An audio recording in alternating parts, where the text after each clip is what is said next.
சுவை குக் நேயர்களுக்கு வணக்கம். இன்றைக்கு தான் எங்களுடைய காணொலியை முதல் முறையாக நீங்கள் பார்க்குறீங்கன்னா இந்த காணொலியை முழுமையாக பார்த்து உங்களுக்கு பிடிச்சிருந்தா லைக் பண்ணி சப்ஸ்கிரைப் பண்ணி உங்களுடைய ஆதரவை எங்களுக்கு தாங்க. இன்றைக்கு இந்த காணொலியில் நான் உங்களுக்கு சமைச்சு காட்ட போகிறது அரிசி கறி தான். அரிசி கறி எப்படி செய்யலாம் என்பதை வாங்க இந்த காணொலி மூலம் அறிஞ்சு கொள்ளலாம். முதல்ல திருவி வச்சிருக்கிற தேங்காய்ப்பில் வெங்காயம், வேர்க்கம்பு, பூண்டு, கருவேப்பிலை, மல்லி, சின்ன சீரகம், மிளகு, மஞ்சள் தூள், செத்தல் எல்லாத்தையும் ஒன்றா போட்டு அம்மியில் அல்லது மிக்சியில் போட்டு அரைச்சி எடுத்துக்கலாம்.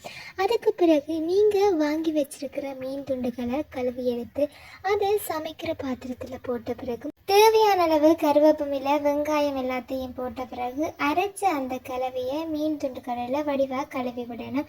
அதுக்கு பிறகு என்ன செய்யணும்னு பார்த்தீங்கன்னா புளி கரைச்சி அரைச்ச கறிக்குள்ள விடணும். அதை புளியை கரைச்சி அரைச்ச கறியில் விட்ட பிறகு அதை கைகளால் கலந்து விடணும். தேங்காய் பால் மற்றும் கொஞ்சம் தண்ணி சேர்த்து கலந்து விட்ட பிறகு தேவையான அளவு உப்பு போட்டு அடுப்பில் வச்சு கொதித்து வந்த பிறகு தடிப்பாயின பிறகு அடுப்பில் இருந்து இறக்கினோம் என்றால் எங்களுக்கு தேவையான சுவையான அரிசி கறி தயாராகிடும்.